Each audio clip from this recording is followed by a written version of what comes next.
Salam alaikum, salut à tous.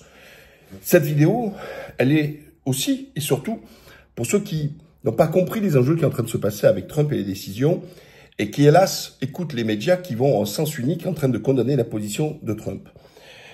Tous ces gens-là défendent le même système. On a vu, et je le vois à travers mes voyages dans le monde, il y a un ras-le-bol mondial de cette mondialisation.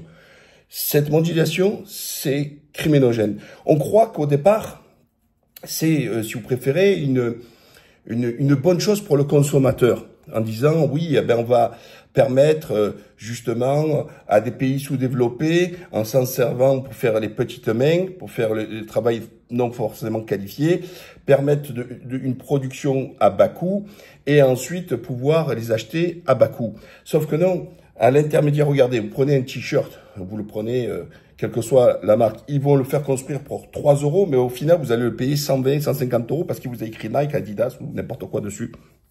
Donc, ce sont ces industriels, ces grosses boîtes qui se gavent. C'est pas les salariés dans les pays, puisqu'ils n'arrivent même pas à vivre avec le salaire. Parce que là aussi, c'est de dire aussi à chaque fois, ah ben on vous donne de l'emploi, c'est bien. Oui, mais le problème, c'est pas forcément de l'emploi. Les gens, ils veulent un salaire pour pouvoir finir à la fin du mois et pas finir le 15 du mois. Voilà, vous voyez, c'est ça. Donc, si on prend historiquement, et c'est pour ça qu'il faut jamais trop comparer. La droite française, par exemple, elle est étatiste et elle est interventionniste sur les questions régaliennes, c'est-à-dire sur l'immigration, sur la sécurité, sur tout ça. Mais par contre, elle est ultra-libérale, comme le Parti socialiste, ce qu'ils appellent, eux, les sociodémocrates, en fait, qui est un fake. Hein. Ce ne sont pas des sociodémocrates. Il n'y a rien de social dans leur position. Ce sont des libéraux. C'est la même chose que Hollande a fait ou Macron a fait. C'est-à-dire sur la politique de l'offre, c'est-à-dire on baisse le coût de production, on presse au niveau des salaires, et on permet de garnir, soi-disant, pour qu'ils soient compétitifs. Mais non, ça augmente les marges des entreprises. Et on le voit bien, le résultat des grosses groupes, eh ben, c'est toujours des marges à deux chiffres de trucs. Et les salariés qui crèvent la dalle et qui n'arrivent pas à finir la fin du mois. Et c'est l'impôt collectif, à travers les aides sociales, qui complète.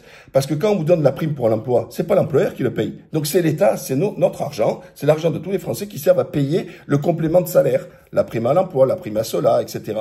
Donc c'est pas de l'argent qui est lié au travail, c'est de la solidarité. Quand on dit ouais, on a un déficit, mais c'est parce que l'État n'a pas à intervenir dans ce truc. Il doit fixer les salaires qui permettent de vivre, il doit permettre justement cette augmentation de salaire et non pas de se dire je baisse les taxes sur les dividendes. Et alors eux, quand ils vont bien qu'ils se gavent, alors avant ils te disent oui mais il faut permettre la compétitivité, et quand ils se gavent ils te disent oui mais il faut surtout pas les pénaliser. Mais à quel moment le salarié voit le truc, il n'en voit jamais la couleur. Mais pour revenir sur le phénomène entre droite et gauche, quand vous dites un Américain ou un Anglais, la gauche, d'accord, par exemple la droite c'est aux États-Unis ça s'appelle les démocrates, en Angleterre ça s'appelle travaillistes. Ils se définissent comment? Ils disent nous sommes des libéraux. Eh oui, c'est ça. C'est-à-dire que le côté libéral de l'économie, la sauce Madeleine, tout ça, c'est-à-dire libre marché, l'économie qui se régule tout seul, le droit de violer tout le monde, il n'y a pas de problème, etc. Ils se démerdent, l'État n'a pas à intervenir. Voilà. Sauf que nous, en France, c'est des escrocs, les imposteurs, c'est représenté par les socialistes. Les mêmes qu'on a en Allemagne avec ce qu'on appelle le SPD. Elle n'a rien de gauche. D'ailleurs, elle est toujours avec la CDU, avec la droite, voilà, donc à penser exactement la même chose sur l'économie. Ils pensent exactement la même chose et ils font exactement la même chose. C'est pour ça qu'il n'y a pas de diversité. Sauf qu'en France, qu'est-ce qu'on a? On a une droite qui est libérale, d'accord, et qui n'est pas protectrice. Alors, elle est forte sur le régalien, et de l'autre côté, sur la partie de l'économie, il n'y a aucun contrôle. Non, le marché, il laisse tout seul. Bon, pas pour rien que les élus de droite, après, hein, on les voit tous, où ils finissent avocats pour travailler pour ces groupes, où ils finissent salariés dans ces boîtes-là. Hein, on renvoie l'ascenseur. Trump, ce qu'il fait, c'est que il est républicain, donc il est de droite, fort sur le régalien, vous avez vu, anti-immigration, tout ça, etc. Mais en même temps, sur le plan de l'économie, il est plutôt de gauche. Il est protectionniste. Puisque quand il augmente les taxes et tout ça, et je vais vous dire les conséquences et pourquoi c'est bon, contrairement à ce qu'ils disent de tous, il dit, moi je protège mon pays, j'ai une balance commerciale qui est négative. Alors qu'est-ce que c'est la balance commerciale? C'est la soustraction entre ce que j'exporte, d'accord, ce que je vends à l'extérieur, et de ce que j'importe, c'est-à-dire ce que j'achète de l'extérieur. Et elle n'est pas au bénéfice des États-Unis. Donc les États-Unis, ils importent plus, ils achètent plus à l'étranger que ce qu'ils exportent. Pourquoi? Parce que les États-Unis, et chaque fois on a les conséquences indirectes sur l'Europe, c'est-à-dire sur la philosophie, sur les méthodes, c'est que les États-Unis ont vécu une grande désindustrialisation. Qu'est-ce que c'est la désindustrialisation? C'est ces entreprises qu'on délocalisé dans des pays à faible coût de main-d'œuvre pour essayer d'augmenter leur marge. Donc c'est pas le consommateur qui gagne dans l'affaire, c'est l'actionnaire qui gagne dans cette affaire. Oh, je suis de droite, je suis pas un communiste, je suis pas un marxiste, mais je suis pour une économie réelle. Et je suis pour une concurrence non faussée. Et tout cela, je vais vous l'expliquer. Qu'est-ce que c'est non faussé, tout ça, etc. Donc lui, il fait le constat en disant, mais on a des gens sur des basses qualifications, etc. Donc ça y joue sur le chômage, même si aujourd'hui le chômage est très bas. Mais encore une fois, le calcul du chômage aux États-Unis, il faut pas le comparer avec la France. Parce qu'en France, on a tous ces amortisseurs sociaux, notamment le chômage, où vous pouvez rester, je crois que c'est 20 mois ou 22 mois, mais après vous avez le RSA. Aux États-Unis, il n'y a pas ça. Il n'y a pas de RSA, il n'y a pas d'amortisseurs sociaux, etc. Donc, de ce fait, là, fait qu'aussi le chômage est très bas. Donc, le mode de calcul est aussi différent. Quand Trump, aujourd'hui, il taxe, il n'a pas taxé tout, d'accord, de façon arbitraire et débile. Il a exclu l'acier, il a exclu certains trucs où, certes, ils ont une balance commerciale déficitaire, etc. Mais c'est un besoin, une nécessité, parce que c'est pas un pays qui produit, d'accord, les matières premières, par exemple. Donc, il a exclu certains produits pour éviter qu'aux États-Unis, ça fasse une inflation et qu'à la fin, le consommateur, il paye plus cher. C'est ça. Qu'est-ce qu'il sanctionne? Il sanctionne les pays où il dit, j'ai un rapport de force qui est déséquilibré, et ce que je veux, c'est que ces étrangers-là, par exemple, on a une entreprise, on va prendre de LVMH, etc.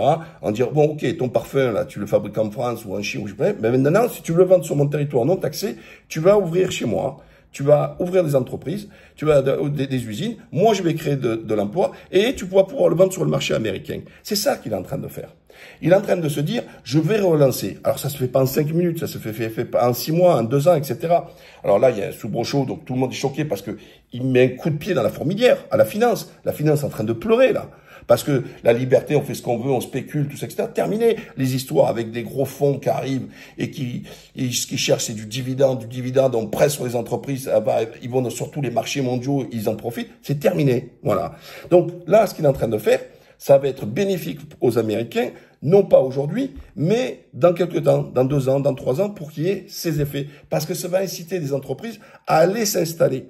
Alors c'est sûr que nous, en France, l'agriculteur qui vend son vin, il pourra pas mettre des vignes aux États-Unis. Lui, il est impacté, d'accord? Ça, c'est vrai. En France, c'est qui va être touché? Ça va être LVMH, le luxe, etc. Tout ce qu'on exporte vers les États-Unis. Donc, il protège. Mais nous, l'Europe et la France, on se fait violer. Quand la France, sans le dire, gauche et droite, on dit on va aller plutôt sur des métiers de service, on va aller plutôt sur du domaine économique avec compétences, avec qualification, et on va abandonner l'industrialisation, les métiers qui nécessitent pas une forte qualification. Et donc c'est comme ça qu'on a vu toute notre industrie se barrer. Le textile, au revoir, on était quand même une qualité dans le textile. Ils ont été au Vietnam, en Chine, en Turquie, en Inde, et tout ça, etc. Donc ça a été extériorisé. Est-ce que du coup la France, elle produit plus rien? Rien du tout. On a même Renault, pour baisser ses coûts, il a été faire un peu en Roumanie, un peu en Bulgarie, un peu en Turquie. Ils sont partis, et c'est une société française, avec un actionnaire qui s'appelle l'État français. Vous vous rendez compte? L'Europe, qu'est-ce qu'elle a fait? L'Europe, elle est ultra-libérale. Van der Leyen, toutes ces cliques et tout ça, etc. Ils ne roulent que pour la grosse industrie. Ils ne roulent pas pour les peuples, rien à foutre. Ils disent la libre concurrence est non faussée. Mais quand les Chinois, ils prennent un secteur, il y en a un qui est très bien connu, tout le monde en parle souvent, ce qu'on appelle les panneaux électriques et tout ça, etc. Vous savez, de recharge là. Et les Chinois, ils sponsorisent. Vous vous rendez compte? Les Chinois ne respectent rien. Ils vont dans un secteur, comme actuellement par exemple sur l'automobile, ils vont donner des subventions. Or, c'est la règle première dans le business, c'est de la concurrence non déloyale, puisque je vous rappelle que l'Europe a forcé la France à dire, dans le cadre de la libre concurrence, de permettre à la RATP de plus avoir le monopole, la SNCF de plus avoir le monopole, de EDF de plus avoir le monopole. Alors ça se traduit comment pour EDF? Il y a des gens qui ne fabriquent rien, qui n'ont pas un câble électrique à eux, mais ils payent le coût. Ils ont forcé ces entreprises qui ont 0 € d'investissement dans l'infrastructure d'acheter à moindre coût auprès d'EDF, l'obligeant de vendre à moindre coût pour qu'eux, ils nous le surfacturent. Eux, ils font que de la marge, que de la gratte. Mais c'est du viol. Donc, ces entreprises-là, elles se gavent, elles ont fait zéro investissement, création d'emplois dans la technique, tout ça. Il n'y a rien du tout. Ils ne font que acheter pas cher et revendre plus cher. C'est tout. Ils font de l'intermédiaire. Et il n'y a rien qui est créé. Il faut arrêter. Et l'Europe nous a obligés, au niveau de la RATP, vous avez vu sur certaines lignes de bus, elle a perdu le truc. Ils ont désossé la RATP en faisant, au lieu que ce soit une boîte qui est unie, ils ont fait chaque ligne de métro a sa propre structure, en gros. Hein, c'est un ensemble de SARL. Hein, et puis la ligne de bus, pareil, dépôt de bus, tout ça, etc. Ils ont tout désossé. Ils ont tout désossé. Avant la SNCF et le réseau ferré, c'est-à-dire le rail, c'est-à-dire où circulent les trucs, ils ont séparé les deux entités. Alors la SNCF a dit elle gagne de l'argent, mais c'est un fake, puisque de l'autre côté, réseau ferré a une dette de 30 milliards. Alors il paye un droit de passage. Donc, mais réseau ferré, cette dette et tout ça, elle est payée par qui? Par le contribuable. Et donc, on permet aux autres entreprises de gagner de l'argent, les Italiens, les Allemands, de venir avec leur train, et ils payent un petit loyer pour passer le droit de passage, et la gavade. Encore la même chose. C'est ce que l'Europe a mis en place. Et donc, l'Europe a fait ce choix intra-européen de la concurrence. Alors, nos entreprises ont été à côté. Alors, chaque fois, ils ont accepté des pays. Je dis, mais comment on peut accepter économiquement des pays qui ont un tel décalage avec nous, sur le plan économique? Par exemple, la Roumanie, la Bulgarie, avec des SMIC à 200 balles à l'époque, ou à 150 €, on les a acceptés dans l'Europe. Mais justement pour ça. L'Allemagne a tout fait, avec ses voisins, avec la Tchéquie, tout ça, etc., pour pouvoir produire juste à côté, moins cher que chez eux. Voilà ce qu'ils ont fait. Et donc, on a eu, à l'intérieur de l'Europe, donc ce qu'ils appellent, eux, la concurrence forcée, donc je vous en ai fait la démonstration, mais plus, les Chinois, ils viennent en Europe avec des coûts de fabrication qui sont subventionnés par leur État, qui leur permettent pourquoi l'État chinois subventionne ces entreprises? Elle subventionne ces entreprises pour tuer la concurrence. Et une fois tuée la concurrence, elle les rachète. D'accord? Elle les trucs et elle devient en position de monopole. Revenons sur le cas des masques. Vous vous rappelez? Oh, tout le monde allait courir en Chine pour les avoir. En Europe, il n'y avait pas de production. Je ne sais pas si vous imaginez. Oh, c'est la première économie au monde, l'Europe, hein, les 27 pays tout seuls, et elle est incapable. Alors, soi-disant que nous, les pays riches, que les entreprises vont se délocaliser dans ces pays-là, ça va leur permettre à eux de se développer. Ah oui, c'est vrai, les salaires, ils ont un peu augmenté grâce à l'industrialisation et tout ça, etc., dans ces pays-là. Mais est-ce que les gens ont plus de pouvoir d'achat? Non, ils souffrent exactement de la même manière. Parce qu'en plus, quand ils ont épousé l'euro, ils ont vu une vie chère qui est arrivée par rapport à leur monnaie locale. Je l'ai vu en Croatie, je l'ai fait dans nombreux pays, tout ça, etc. Donc, reprenons par exemple la Croatie. La Croatie avant, il y avait un seul et même pays qui s'appelait la Yougoslavie. Et donc, à l'intérieur, il y avait bien sûr la Croatie, la Kosovo, la Bosnie, la Serbie, tout ça, la Slovénie. Tout ça, c'était un seul et même État. Aujourd'hui, ces pays frères, ces pays qui sont collés, puisque ce sont des territoires qui étaient ensemble dans un seul et même ensemble, allez voir le prix en Bosnie qui n'est pas dans l'Union européenne et allez voir les prix en Croatie. C'est la nuit et le jour. Pourquoi? Parce que la Croatie, elle a pris les règles européennes et elle a pris aussi l'euro. Et donc, automatiquement, certes, les revenus ont augmenté, peut-être le SMIC à 500, 600 ou 700 ou au-dessus. Sauf que, est-ce que le restant pour vivre, il est nécessaire? Non, la vie, elle est aussi chère. Parce que les prix, vous les payez les produits pratiquement au même prix que nous payons en France. Maintenant, revenons sur les conséquences que fait Trump. Donc, il protège ce truc, il incite les gens à dire, si vous voulez gagner de l'argent, comme il dit lui, vous voulez être riche, venez chez moi, installez-vous, montez un truc. Alors, ça a quelle vertu? Ben, ça a la vertu de créer de l'emploi chez lui, etc. Parce que c'est un État qui est immense, hein, puisque c'est un ensemble d'États, les États-Unis. Et donc, il recrée de l'emploi chez lui, etc. Et essayer de faire en sorte que quand les gens ils vont consommer le même produit, non plus fabriqué en Europe ou en Chine, mais fabriqué aux États-Unis. En France, quand on a dit on veut faire du protectionnisme, ou soi-disant, on l'a jamais fait, hein, mais c'est seulement verbalement, protéger les entreprises, qu'est-ce qu'ils ont fait? Ils ont baissé les cotisations pour les entreprises. Ils ont baissé certains impôts, etc. Mais les impôts sur les dividendes, sur tout ça, etc., alors qu'il n'y a rien à voir avec la production, d'accord? Est-ce que nos entreprises investissent plus? Puisque, en soi-disant, la contrepartie, c'était de dire aux entreprises qu'elles investissent plus, mais elles ne le font pas. Elles ne le font pas. Prenons les agriculteurs. La France, c'était Cocorico, c'était le premier pays d'agriculture d'Europe. Immense. On a perdu plus de 1 million d'emplois parce qu'ils leur ont fait des normes, on a voulu des gros trucs, on a voulu faire la Silicon Valley dans l'agriculture. Oh, pour ramasser du maïs ou pour les faire élever des vaches, etc. Non, non. Maintenant, c'est la technologie, l'électronique, etc. C'est l'ordinateur qui doit remplacer le paysan. Mais ça va pas à votre tête. On leur a mis tellement et on leur dit mais c'est pas grave, on va vous prêter de l'argent. Allez, prête de l'argent. Maintenant, faut que tu rembourses. Mais lui, du coup, quand il calcule son prix de production, il est fortement élevé parce qu'on lui a mis de la contrainte derrière. Mais tous les autres produits qui viennent, tous les fruits et légumes qui viennent de l'étranger, n'ont pas ces contraintes. C'est normal qu'ils arrivent moins chers. Et donc, du coup, les produits français coûtent cher. Donc, si on dit le Made in France, ça coûte cher parce que les autres ne sont pas sous-taxés. Sauf que si la France avait fait comme Trump en disant, OK, tel pays, vu que tu respectes pas les normes environnementales, les normes sociales, je te mets 30%. Ah, là, on arrive plus à un mode d'équilibre. Et donc, ça protège. Et que quand le consommateur, il a une tomate, je dis n'importe quoi, 2 € le kilo, qui vient d'Espagne ou d'ailleurs, et puis la française qui est à 1,90 ou à la 2,10, ben les gens ils vont dire bon ben les françaises c'est pratiquement le même prix, je vais pouvoir le faire. C'est ce qu'il est en train de faire aux États-Unis. Sauf que nous on l'a jamais fait. Et revenir à nos panneaux voltaïques, qu'est-ce qui s'est passé? C'est que la Chine elle a subventionné, elle a noyé et tous ces produits qui arrivent sur l'Europe, ils arrivent à un coût beaucoup plus faible que ceux qui produisent en Europe. Les gens disent, mais moi, je peux pas être concurrence avec eux. Bon, certes, parce que la main-d'œuvre en Chine, elle est moins chère, mais en plus, ils sont subventionnés. Donc, ils ont tué. Voilà, ils te tuent. Voilà, paf. Je vous rappelle que l'après-Covid, qu'est-ce qui s'est passé? On a eu les cartes électroniques que les Chinois ou pratiquement avaient ce monopole de fabrication des cartes électroniques pour les voitures notamment. Et on se retrouve avec des entreprises au chômage technique. Pourquoi? Parce que il n'y avait pas ces plaques électroniques. Vous trouvez ça normal?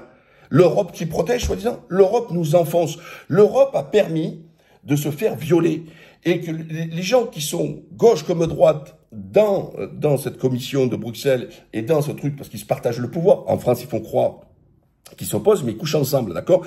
Et même, j'irai même plus loin, aujourd'hui, le seul avant, c'était Asselineau, un peu oui, il y a des filles un peu comme ça, là-dessus, et puis, c'était, Le Pen a dit, moi, je sors de l'euro, je reprends la souveraineté. Sauf que dans sa dédiabolisation et épouser le système, pour pas avoir le système médiatique qui repose sur deux choses, être sionnaire, d'accord, et en même temps de ne pas sortir de cette économie qui viole les peuples. Eh ben, elle a renoncé à sortir de l'euro, et elle a sorti de l'Europe. Elle dit maintenant on va faire en gros de les souverainetés. Donc elle aussi, elle a complètement abandonné parce qu'elle dit c'est pas possible. Le système est plus fort et donc j'abandonne. Donc Le Pen, elle c'est pas une trumpiste, c'est une trompette. D'accord? Trump, lui, il le fait. Elle veut pas. Alors on va dire on va le faire au niveau européen, mais tu peux pas parce qu'il faut décider à 27. Et les autres, ils ont tous peut-être en dehors de Orban et un ou deux autres, ont accepté ce système du viol des citoyens européens. D'accord? Donc tout ça, c'est de la pipe. Parce que la France en elle-même, elle ne peut pas avoir de souveraineté. Vous comprenez bien? Parce que pour avoir sa souveraineté, c'est ou une décision au niveau européen, ou alors sortir de l'Union européenne. Vous avez que deux solutions. Il n'y en a pas d'autres. Il n'y a pas une trois. Par contre, si tu veux le faire au niveau européen, il faudra m'expliquer, il faudra avoir que des gouvernements qui sont sur la même position que Marine Le Pen, mais même l'extrême droite et les souverainistes dans les pays, ils ont des systèmes complètement différents. Mélanie, qui en parle tant en Italie, elle a épousé le système. Elle a épousé le système. Simplement. Donc, même eux, ils sont divisés dans leur nationalité. Ils n'ont pas des approches qui sont complètement dans la même chose. Donc aujourd'hui, c'est plus une question de droite et de gauche, ce que j'essaie de vous faire comprendre. C'est savoir, pour ceux qui veulent cette souveraineté ou non, pourquoi elle a des vertus, cette souveraineté? Vous allez dire, mais moi, toi, t'es plutôt un mec universel, ouvert sur le monde, tout ce que tu veux. Oui, mais sur le plan culturel, sur le plan tout ça. Mais sauf que cette mondialisation était aussi une menace identitaire. Pourquoi? Parce que je vois dans tous les pays du monde, vous consommez la même chose. Vous buvez le café chez Starbucks, vous allez manger chez du McDo, ou alors les gens font du burger. Je vous donne un repas typique dans un pays, et chaque fois, on va vous glacer, là c'est la salade César, et on va vous mettre le burger. Tout le monde se met à faire ce burger et compagnie. Donc c'est faux.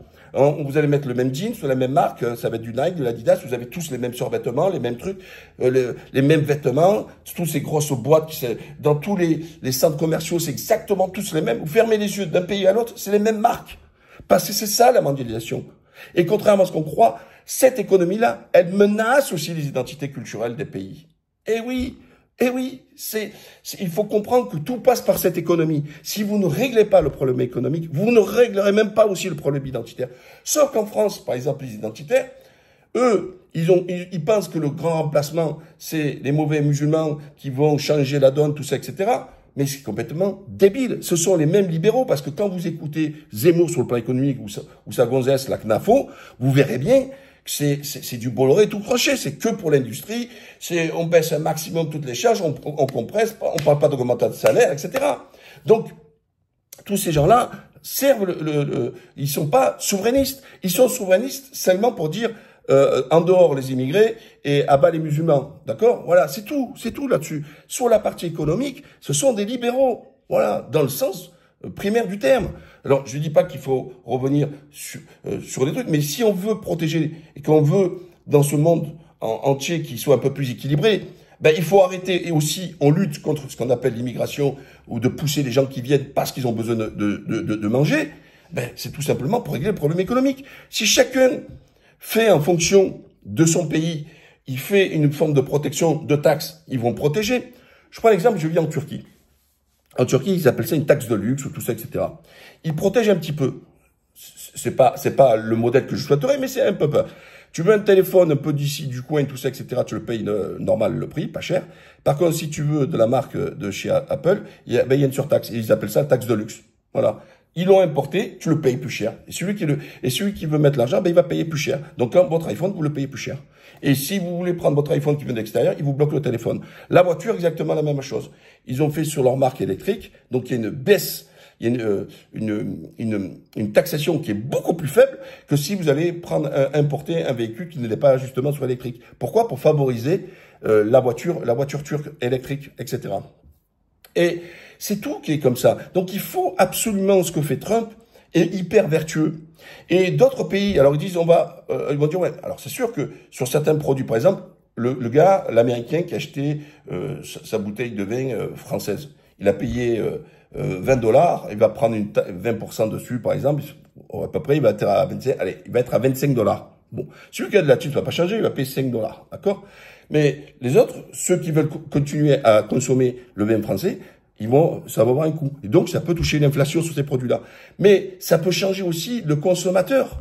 Parce que quand le consommateur va se retrouver avec des produits qui sont produits ailleurs, mais qui deviennent plus chers que ceux qui sont fabriqués aux États-Unis, eh ben, le consommateur qui va toujours vers le moins cher, il n'est pas patriote dans sa consommation. Le patron, c'est son portefeuille, et il ne peut pas avoir de la morale, parce que la morale, c'est pour les ventres bien remplis. Ben, il va se retourner sur un vin de Californie. Il va se dire, bon, bah, à 25, j'ai le vin de Californie qui est peut-être à 20 $. Et il va aller peut-être sur celui-là. Et il va favoriser la consommation intérieure, etc. Donc, comprenez bien, c'est que aujourd'hui, même les gens qui se disent un peu de gauche, tout ça, parce qu'aujourd'hui, il n'y a plus de gauche et plus de droite. Parce qu'il n'y a plus d'idéologie et plus de système. Aujourd'hui, c'est ceux qui veulent que le politique reprenne les rênes de l'économie, en mettant des garde-fous. Le but, c'est pas d'alourdir l'administration ou de taper à coups de taxes, etc. Non, c'est pas du tout mon discours. Mais je dis qu'il faut qu'à un moment donné, il y a de l'interventionnisme politique pour protéger aussi l'emploi et aussi les salaires. Ok, il y a un produit qui vient chez nous. Regardez la balance commerciale en France. Ça fait des années qu'on bat des nouveaux records de 80-90 milliards. Ça veut dire qu'on est plus dépendant de l'étranger que ce qu'on exporte. Parce qu'on est obligé d'acheter, et notamment sur les Chinois. Mais là aussi, quand vous parlez de souveraineté, c'est pas avoir des avions Falcon, l'arme nucléaire, tout ça, ça c'est très bien pour la défense. Mais sur le reste, sur l'économie, à partir du moment où tu fais pas de carte électronique, si tu fais pas certains produits, même pas capable de faire des masques et tout ça, etc., ben, tu es dépendant de l'étranger. Donc en fait, tu as perdu ta souveraineté. La guerre, elle est économique. Elle existe aussi sur le plan économique. Demain, tu as un bras de fer avec les Chinois sur un sujet, sur Taïwan, sur autre chose. Tu vas faire quoi? Des sanctions? Et eux, ils vont te couper le robinet. Et là, on se retrouve avec plus rien. Le tout à 1 €, le tout à 2 € qu'il y a en France, tous les trucs, là, pas cher en plastique biodégradable, parce que vous l'utilisez 3 fois, il est déjà détruit, c'est terminé. Voilà. Mais est-ce qu'en France, on peut compenser là-dessus? On pourra pas. Donc, le bras de fer ne pourra jamais se faire avec la Chine. Or, le cancer du monde, c'est la Chine. Voilà. La Chine, c'est un modèle tout simple. Je viens, et je l'ai vu dans tous les pays du monde, les Chinois, ils prennent tout. Et regardez, très fort, stratégie des Chinois, je ferai une vidéo spéciale pour les Chinois, ils achètent les ports. Pourquoi? Parce que c'est un enjeu, les transports. Et donc, il n'y a pas de partout. Je les ai vus, mais dans des endroits, tu dis, mais c'est un petit pays, il n'y a rien. Les Chinois, ils arrivent, qu'est-ce qu'ils font? Ils vont voir le pays, ils ont des dettes, ils ont pas d'argent, pas de problème. Un stade, c'est pour moi. La route, c'est pour moi. Après, ils me donnent la facture. Ok, très bien. Maintenant, tu vois, là, tu peux pas payer, c'est pas grave. File-moi tes terres. Hop, il file des terres, il faut une usine, il faut un truc, tout ça, etc. Prends mes produits, allez, tu me les taxes pas, d'accord? Tac, tac. Allez, je t'envahis le marché, je te tue tout le reste, etc. C'est ça qu'ils sont en train de faire. Et Trump, le gros bras de fer, c'est vis-à-vis de la Chine. Et indirectement, il rend service au monde en faisant ça. Sauf que tout ce que je vous dis là, personne ne le dit dans les médias. C'est pour ça que c'est important de vous abonner, c'est important de partager, etc. Non pas pour faire beau, c'est vous dire qu'il faut que cette idée de dire on ne peut plus rien gauche-droite, c'est la même chose. Ben oui, justement, c'est ce que je suis en train de vous dire. Il n'y a plus de gauche-droite et même d'extrême droite, c'est exactement la même chose. Aujourd'hui, la question centrale, c'est qui veut dire que le politique reprend les rênes sur le plan économique comme il le fait Trump, interventionniste, et qui défend les intérêts des Français, qui défend les intérêts de l'industrie française, etc.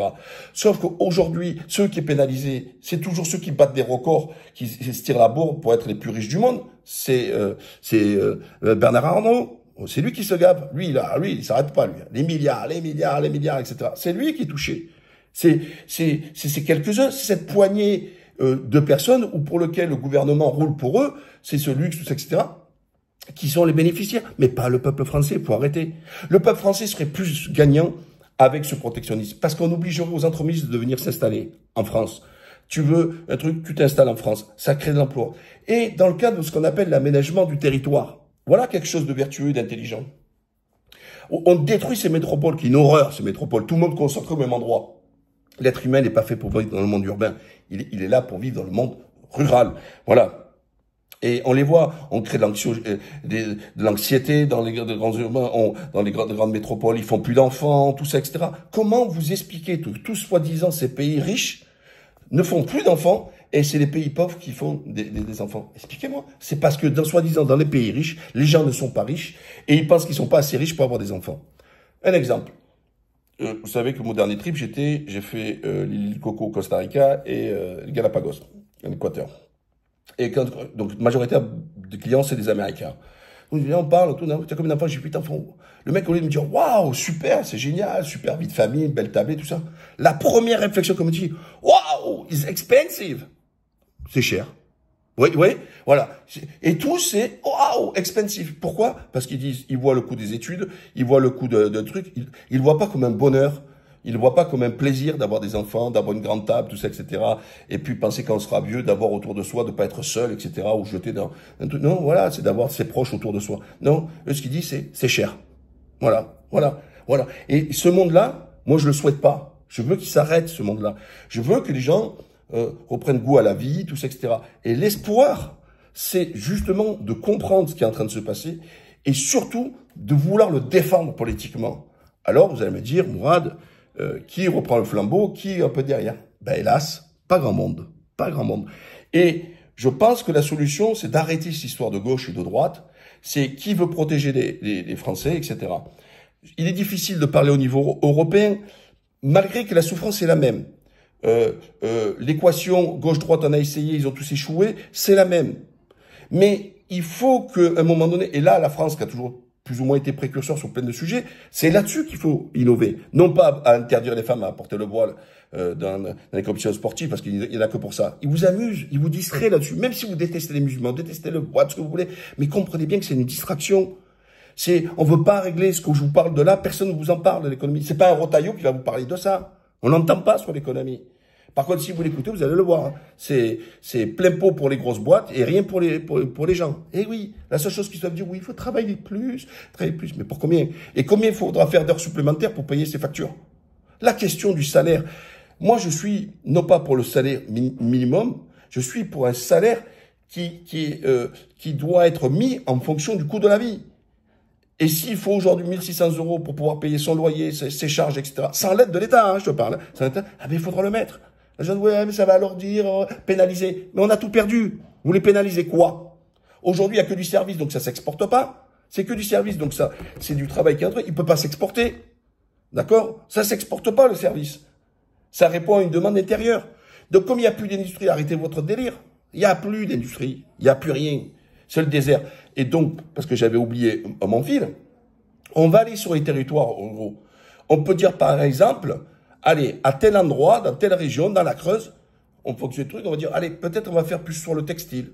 Là-bas, on va faire plus l'industrie là-dessus. Et on surtaxe les autres, comme ça, quand ils arrivent, leurs produits en vente, ils vont être beaucoup plus chers. Et là, on va permettre. Donc, on peut, en faisant les deux, régler le problème de l'économie. On va pouvoir revitaliser certaines régions où il y a ce désert, etc. Donc, du coup, les gens vont vouloir s'installer. Et parce qu'ils se sont installés, qu'il leur faut quoi? Ben, il leur faut le docteur. Il leur faut donc les services de santé, donc les autres vont venir s'installer parce qu'il y a des clients, c'est toujours comme ça qu'on construit. C'est parce que il y a d'abord des gens, mais quand les gens fuient leur village où ils y vont que pour dortoir, parce que de l'autre côté, on a créé dans une métropole l'économie, l'entreprise, elle est loin de la maison, c'est pas bon. Donc il faut ramener l'entreprise et mettre, comme il dit l'autre, l'église au cœur du village, mais là c'est remettre l'industrie au cœur du village. Et là on reconstruit toute une autre économie derrière, parce que ça va aller en cascade. Ça va aller en cascade avec cette industrie, il va y avoir les sous-traitants, il va y avoir tout ça, et puis après, on va pouvoir ouvrir la boulangerie au lieu de la fermer, tout ça, etc. On va remettre du service public, on va pouvoir peut-être créer une classe de plus au lieu de supprimer une classe de plus, donc mettre des enseignants, tout ça. Vous voyez, c'est vertueux tout ça. Mais là, on a fait des grosses métropoles tout concentrées, les gens passent leur vie dans les trucs, en plus on veut taper l'automobiliste en disant « mais tu peux pas aller en voiture travailler, mais on lui met pas un transport en commun, vas-y, il faut que tu ailles en bicyclette ». Mais ça va pas, mais vous êtes en train de tuer cette société. N'oubliez pas, likez, partagez, abonnez-vous, hein, abonnez-vous.